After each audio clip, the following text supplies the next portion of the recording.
Please be seated. And our scripture will be read this morning by Zita Rose. Zita, thank you.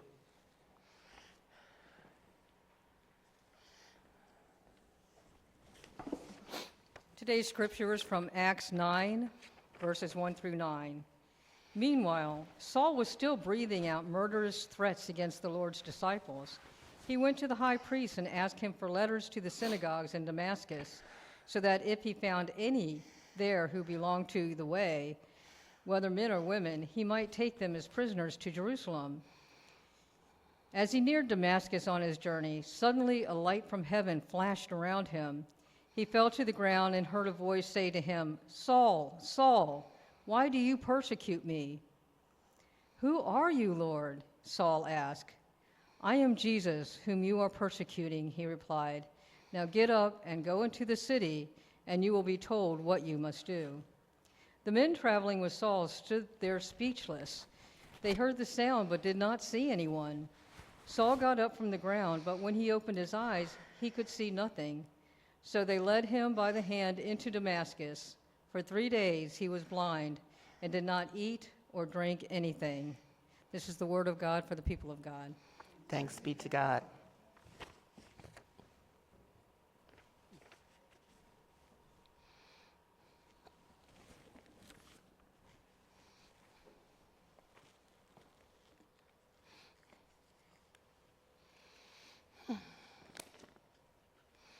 As I was getting up, a song occurred to me.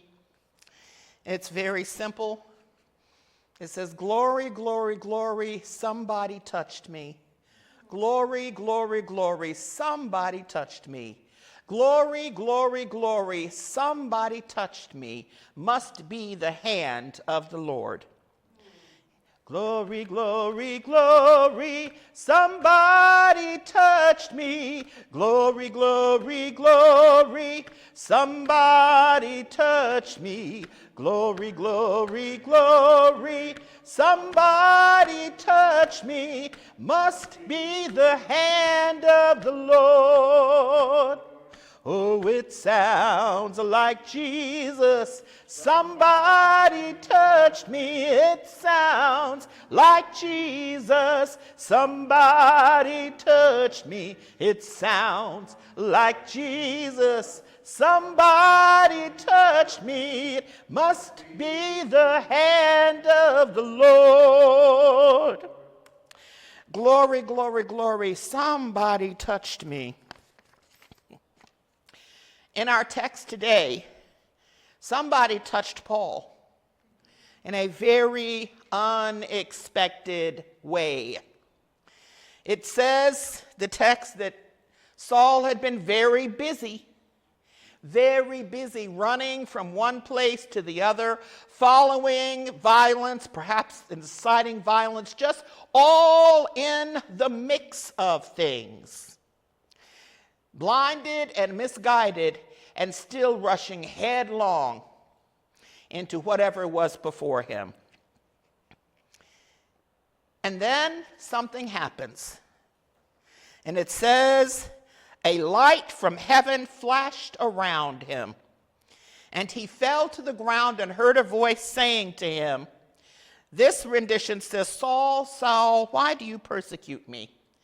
Another translation says, "Saul, Saul, why are you so cruel to me? Why are you so cruel to me?" And you know, one of the things that we have talked about many times over the last few weeks and months is the fact that sometimes the cruelty is the point, right?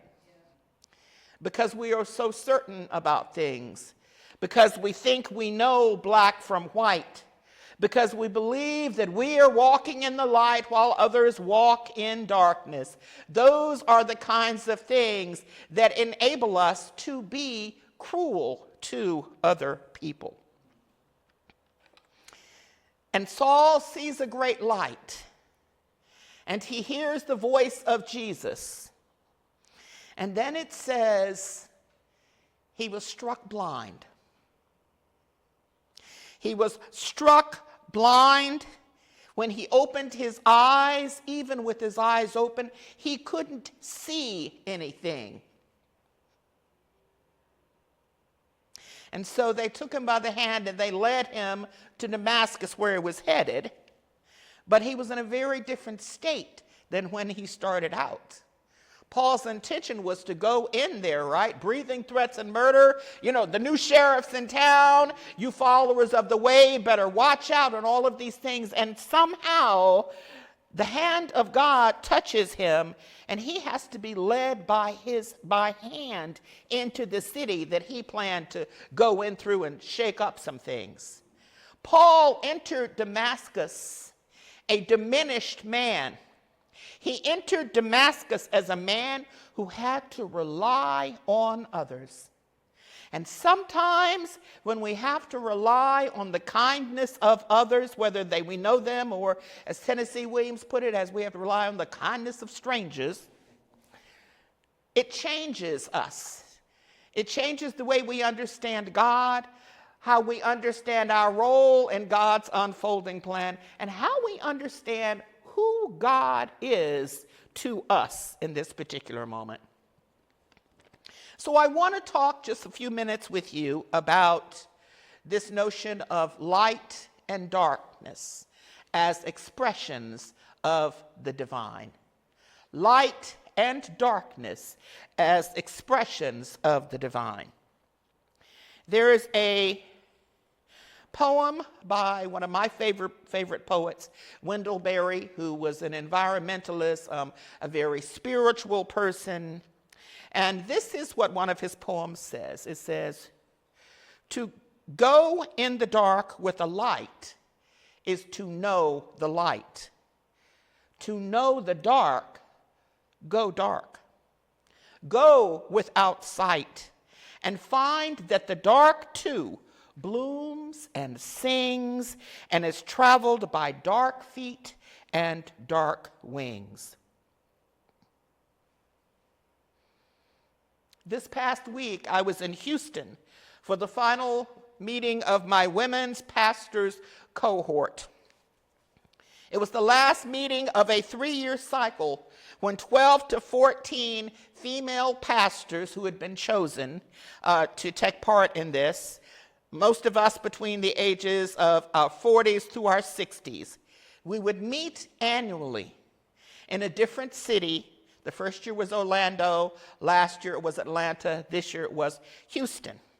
And we would meet in order to rest, to eat, to laugh, to learn, to share experiences, and to pray together. And also because it is sponsored by the Ministers and Missionaries Benefit Board, it also talked about our financial health, our retirement, and all, which is often the most difficult part of the gathering, I will admit. But you know, the MMBB has been wonderful in that they seem to care not just about our financial health, our financial wellness, but also about the physical, mental, and spiritual health of individuals. And there are several different cohorts. One was a Hispanic cohort, one was a male cohort. This was the one for women clergy. And it has been an amazing time.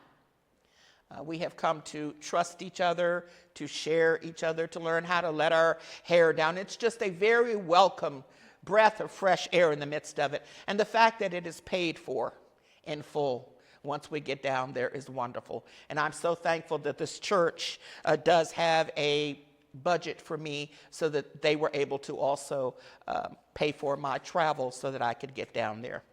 So there are blessings all around. And the theme of this final gathering was experiencing God in light and darkness, with a particular focus on embracing the darkness as holy. Embracing the darkness as holy. You know, in our contemporary hierarchical mindset and the way that many of us were taught in our religious traditions, we focus on light and illumination. It's always about light, more light, dispel the darkness. dispel the darkness. And we've got light everywhere these days. Every room in our house is lit up. There are constantly flickering screens on our phones, on our televisions, on different things. There are car lights. There are stoplights. There are street lights. There are neon signs. More illumination, less danger. More illumination, more productive work hours. More illumination to dispel this any sense that there is something we don't know or understand in this world. We have proudly and zealously conquered the darkness, or at least we try to again and again, because we have been taught that darkness is dangerous. For generations, we know that the continent of Africa was called the Dark Continent. And it was the task of Europeans, based upon their interpretation of Scripture, to claim Africa, convert Africa to Christianity, to subjugate its people, and dominate and plunder its resources, because Europeans had the light. And this entire continent of this wonderful, diverse group of people and nations were dark. So what does this have to do with where I went this past week? This week was a week of darkness for me. I came to the meeting feeling out of sorts. It was like even before I left, I just couldn't get my head together. I didn't even know whether I had the energy to take the trip. And I couldn't fake it. I couldn't put on my happy face and go down there and, hey, everybody's so happy to see you. I couldn't put on my happy face, which is what I usually do. And in places like that, I'm usually outspoken and funny and quick to volunteer for leadership. Oh, you need someone to say a prayer? I'll do it. But not this time. For some reason, I just wasn't up to it. And I felt guilty for that. I kept wondering, well, why can't I get with the program? Why can't I just snap to? But I couldn't do it. And in fact, as I said, I could barely pack for the trip. I had no idea what was in my suitcase when I got to Houston. And what I discovered was that what was in my suitcase was one sandal. I had a pair of shoes on my feet, but I had one. I could have sworn I put them both in there. There was one sandal. Oh, I got there. That was sort of indicative of how my trip started. When I got to the airport, my trip down was fairly uneventful. But you know, when you have issues with your knees, and when you sort of feel every step, you know, I had that experience for the first time. On the trip back, as soon as I walked into the airport, a woman walked up to me and said, "Would you like a wheelchair?" And usually I go, "Oh, I don't need a wheelchair." And I was like, yes, I would. And so for the first time ever, I was in a wheelchair going through the airport, which was an unsettling experience because I was lower than everyone else. And I felt very conspicuous. And I felt as though I needed to be apologetic for the fact that I'm not able to move around at this point in time the way that I once did. Now, I do have faith that that will change. You know, I mean, there's lots of things going forward. But that was the first time that I'd ever had that experience of not being able to move as I wanted to under my own power, and actually having hundreds, if not thousands of people see me in that seated position. It was dark. And I had to struggle with those emotions. And the two field trips that we had, was with this theme of dark and light, okay? We took a trip to the NASA Space Center. You know, Houston, we have a problem, right? There was a t-shirt I saw and I wanted to buy, and it said, Houston, I am the problem. So but we went to the NASA Space Center, and then later in the same day, this was the Thursday before we left, we went to the Rothko Museum, which I'll talk a bit about going forward. And they really were, you think about space, you think about, the vastness of space, the darkness, but the trip to the Space Center was kind of brittle, if I can explain that. The trip to the Space Center, of course, was about the conquering of space. It was about the rockets and all of the technology that had enabled us to do what we had done, and that is all well and beautiful. But at the NASA Space Center, it was very loud. A lot of hard surfaces, tour groups. It was frenetic, and it was very angular with a whole lot of metal and rivets everywhere. And it was a lot of walking. We took a tram tour of the facility, where we got into these little train cars and everything. And the trams were creaking and rocking and bouncing, and so that was uncomfortable. And then we went to what was like the Mission Control Center, which is, when they did the first Apollo spacewalk and everything. You've seen the people sitting at all those big, vast desks and everything. And so they actually have made the control center into like a museum of sorts. So you could go and actually see, and they, replay in real time what was going on in that room. Well, we got there, and they were like, please be quiet because they're still doing work in the floor beneath, and you don't want to disturb people, and, all these. And then they said, oh, and by the way, you have to climb 87 stairs to get up there. 87 stairs to get up there. Now, they did have an elevator option. But it was like, so if you don't feel like you can climb the 87 stairs, please step to the side, and we'll take you up on the elevator. Another time where I felt a little distant, a little separated from everyone else, although I will say some of those ladies I think should have been in the elevator with me. But, we get up there and they do this little replay thing, and, it was good. It was fine. And I have great respect for the space program. But it is a testament to our technology, to our thirst for knowledge. But there is nothing really natural about the story of the space program.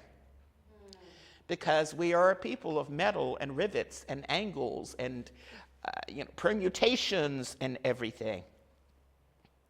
So going to the Space Center was informative, although, living just outside of D.C., we've got the giant Air and Space Museum right down there in D.C., and then the annex that's, about 10 miles away from us out toward Chantilly and everything. But it was wonderful, to see and experience it, but it didn't feed my soul. But then the second place that we went, and this is where I want to land, we went to the Rothko Museum in Houston. And let me see if I can open. This is one of those times where I wish we had the ability to project museum picture of it. Yeah, it's called the Rothko Chapel. And in the Rothko Chapel, there are several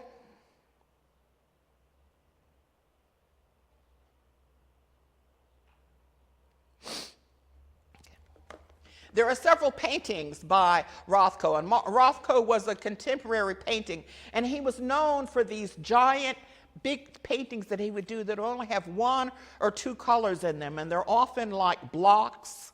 He didn't do paintings of images and things like that. They were just these stark contemporary paintings, and the person was meant to interpret them as they could. And so the funny thing that I found out about the Mont Rothko Museum, first of all, Rothko Chapel, is that it is built in an octagon, and it's an ugly building. And by that, what I mean is, just as our building was erected during a time where it was like nobody believed in windows anymore, right? And everything was closed in and boxed in, and we have struggled, for decades with how do we do this. The Rothko Museum was intentionally built without windows. It's built in an octagon with no windows. It's the same color brick that is in our space. And it is meant to be a center for meditation and contemplation. And so when you walk into this, octagonal building, and you walk into the center of it, it's just a big room, and on 8 walls are Rothko's paintings, and they are all black. They are paintings that are all black. And it's sort of startling at first, because we go to museums to see beauty, right? And yet all of the paintings are these giant murals that are all black. Maybe there's like a little corner where there's a tent, and if you sit and you look at them long enough, you can kind of see that there are variations in the blackness. Some is dark black. Sometimes you can see the brushstrokes. Sometimes you can't. And so the more you look at them, the more you're able to see. But it's not as though like those magical paintings that if you stare at it long enough, the face of a dolphin's going to jump out at you. They are big black canvases. And the purpose of that is to create a contemplative space that can speak to you as you need it to speak to you.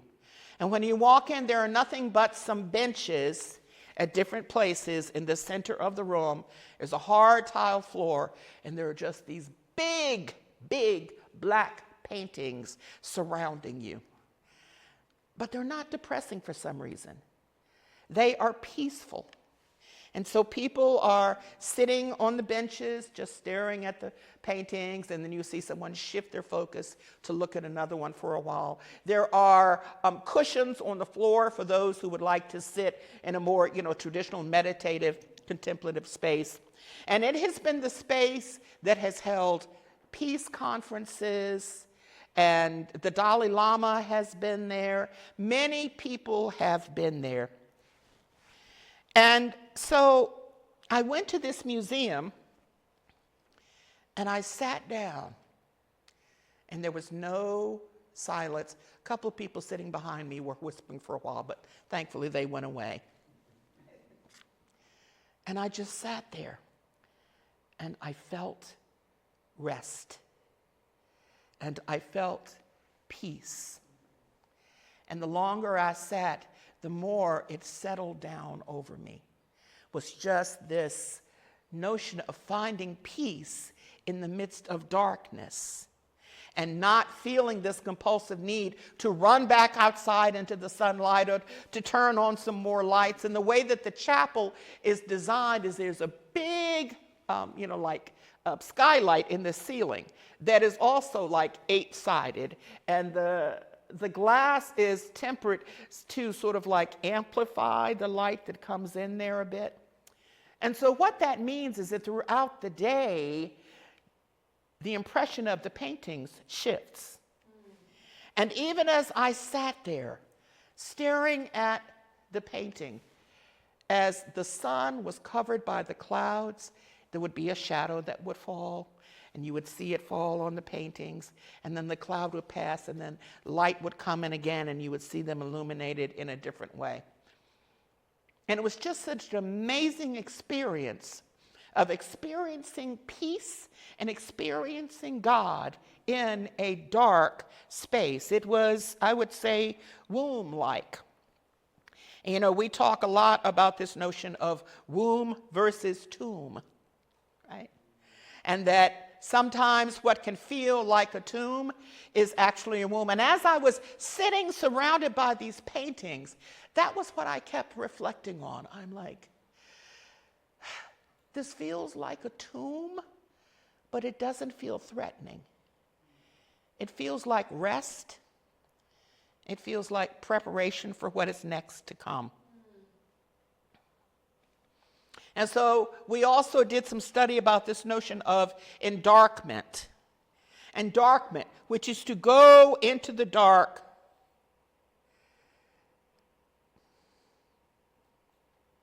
To go into the dark with a light is to know the light. To know the dark, go dark, without sight, and find that the dark too blooms and sings, and is traveled by dark feet and dark wings. And the first step to understanding endarkment is to become curious about darkness beyond your familiar associations. Because as I said, we are no longer friends with darkness. We are not comfortable with darkness anymore. We try to dispel the darkness wherever we can. And so the first step to understanding this is to be open to what you don't know that you don't know. To open yourself to understanding the play of darkness and light, to understanding yourself and understanding the mystery. And also to understand that, again, the darkness is not always a place of death. It can also be a place of rest and rebirth. Now, I know, and I want to make sure to mention this, that there are some of us who struggle with mental health issues, who spend far too much of our lives in darkness, and who are not able to see the light. And I am not casting any judgment or offering any prescriptions around that. Absolutely, go to your therapist, take your medications, do what you need to do to keep yourself healthy so that you can function. But there is another experience of darkness from which we can all benefit, and that is just to learn to rest in it.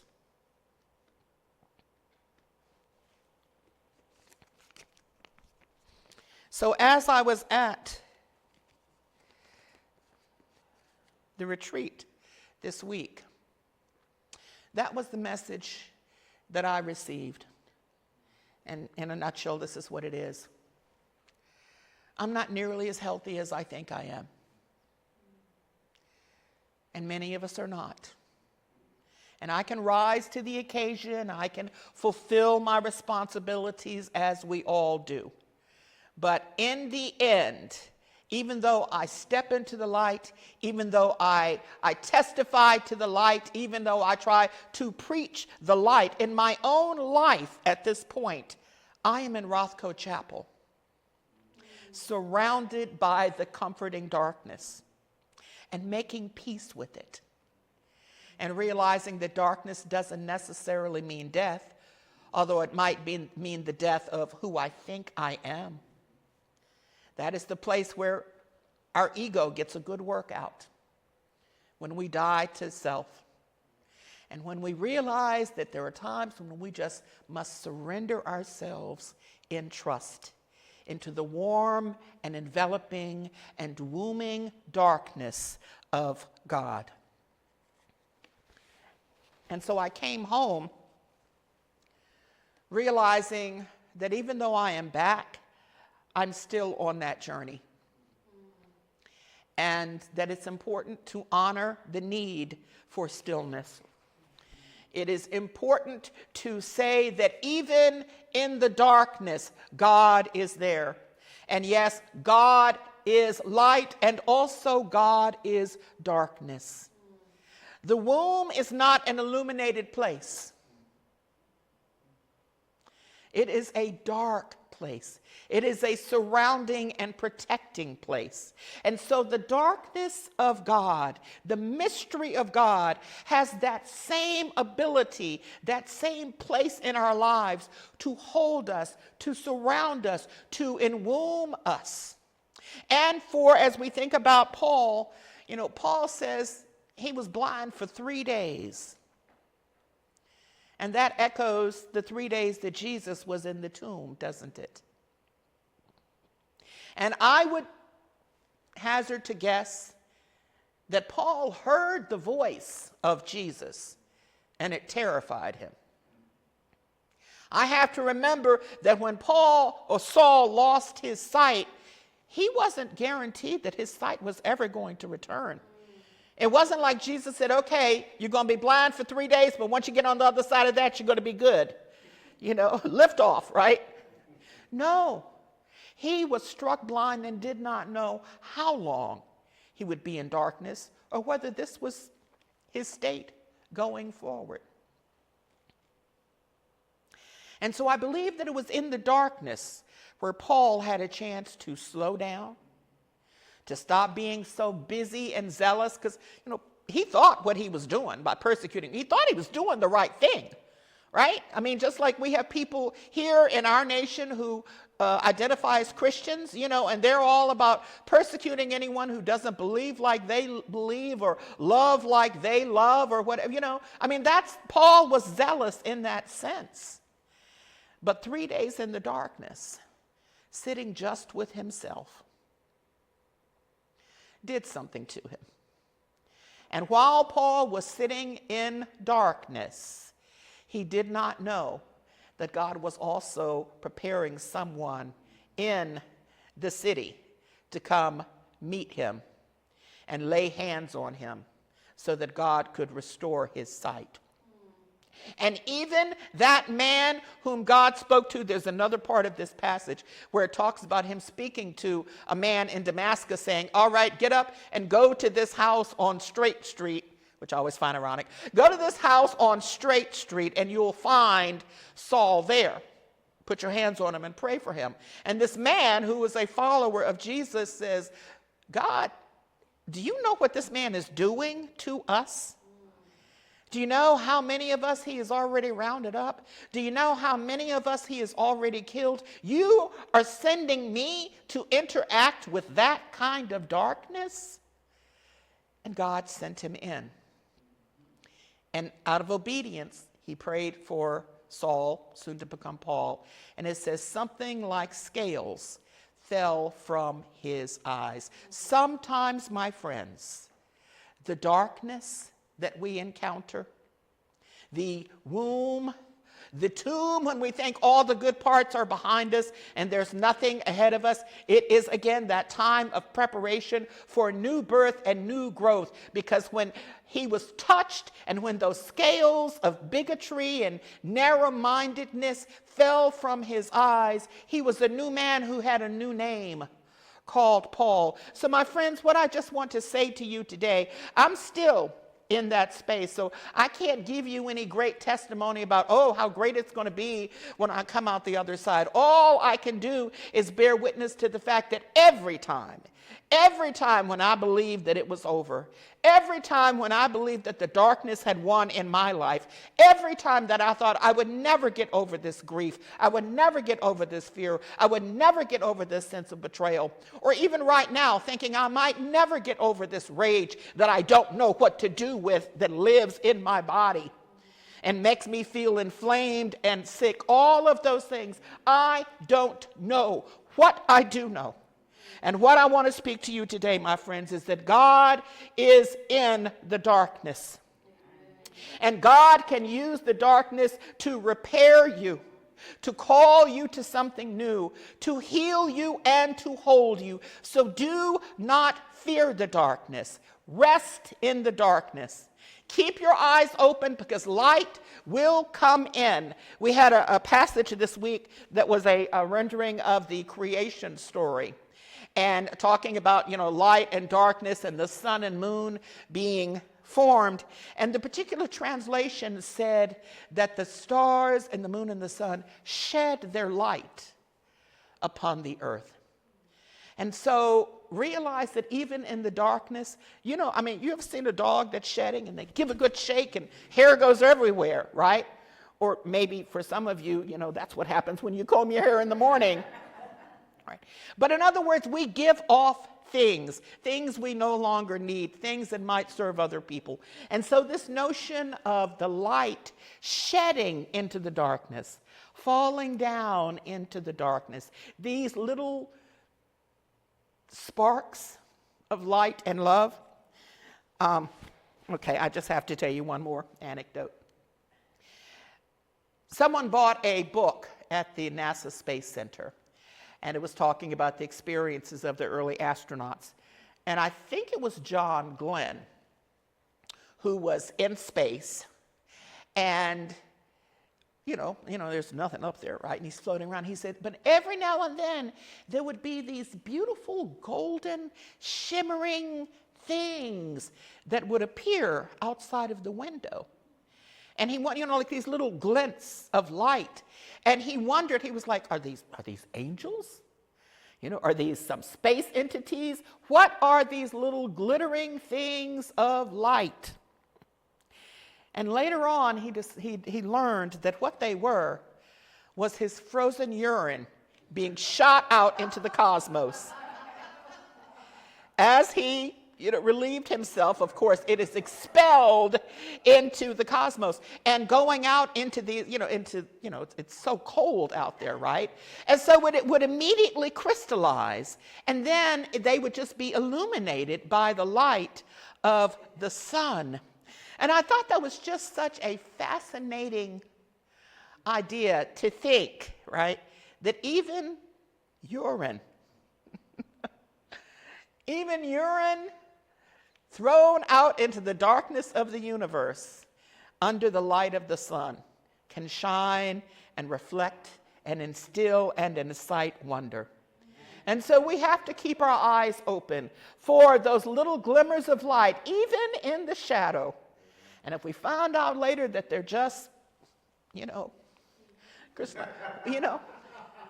God made this body. God made our fluids. And I have a feeling perhaps he had never quite appreciated the product of his kidneys more than he did seeing them against the black backdrop of eternity. So friends, this is Communion Sunday.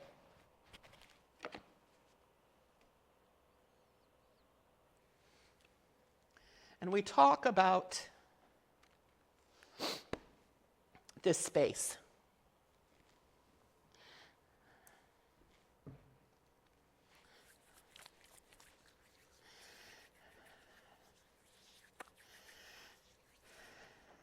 This space that holds both light and darkness.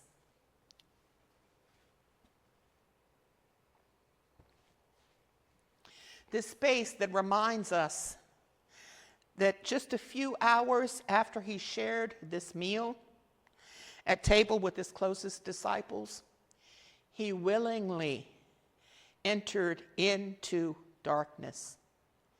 He willingly gave himself up to the darkness of the tomb because he knew that there was hope on the other side. He knew that he would rise again. And he knew that his witness of having been in the darkness, having overcome the darkness, would then be a light to others. Jesus walks with us through the darkness. We don't have to be in the light in order to receive the light and the life and the sustenance of that meal.